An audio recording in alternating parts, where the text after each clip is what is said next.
Assalamualaikum warahmatullahi wabarakatuh. Perkenalkan, nama saya Muhammad Wahidun dari kelas manajemen 204. Saya akan menjawab pertanyaan dari ujian akhir semester.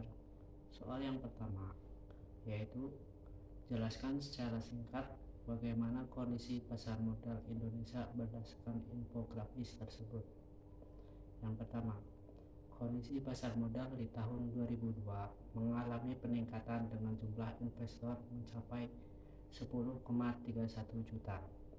Investor lonjakan pertumbuhan investor sebesar 37,68%.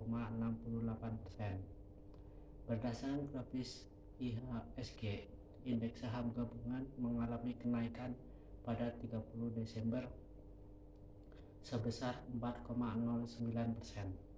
Perhimpunan dana mengalami kenaikan sejak Oktober sampai Desember mencapai 267,73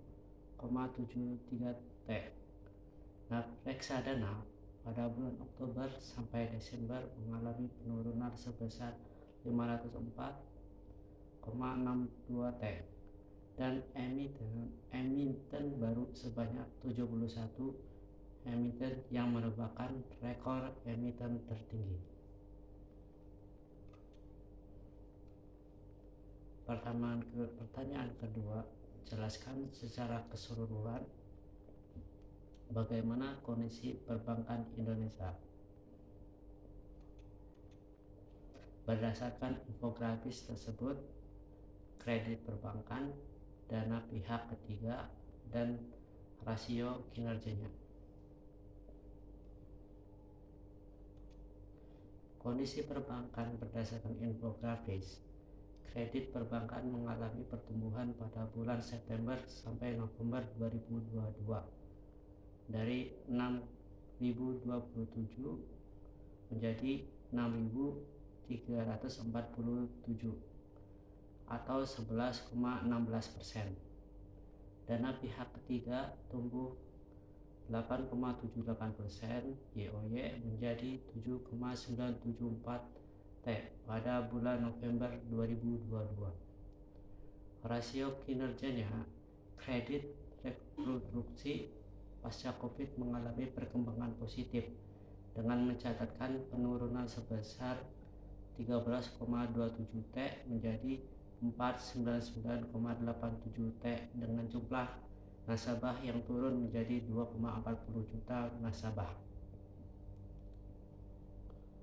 Jelaskan secara keseluruhan bagaimana kondisi non-keuangan Indonesia berdasarkan infografis tersebut. Kondisi non-keuangan non-bank tetap tumbuh, di antaranya pendapatan premi 280,24 T menjadi 0,44% YoY pada bulan November 2022. Piutang pembiayaan naik 409,49 T atau 12,96% pada bulan November 2022.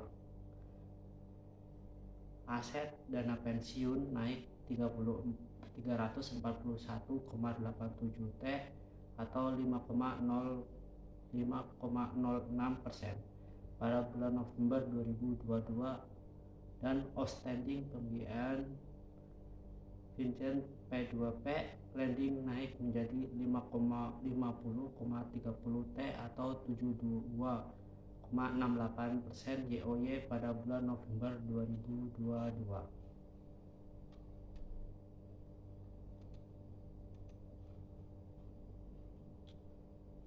Soal nomor 4, uraikan secara singkat kebijakan OJK di sektor jasa keuangan pada 2022.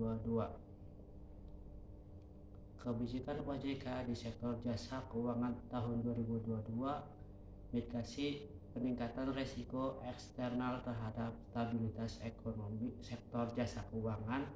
Kebijakan mendukung pemulihan perekonomian nasional, memperkuat infrastruktur sektor jasa keuangan, penguatan pengawasan serta integritas pasar dan sektor keuangan, peningkatan literasi dan inklusi keuangan serta penguatan perlindungan konsumen, upaya penegak hukum, peningkatan governance di sektor keuangan, dukungan terhadap inovasi keuangan digital.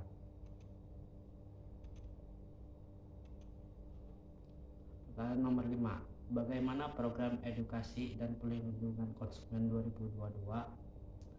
Program edukasi perlindungan konsumen menurut saya sangat penting. Edukasi perlindungan konsumen itu sangat dibutuhkan guna mendapat kepercayaan terhadap konsumen dan menghindari dari eksis negatif pemakaian dana dan jasa.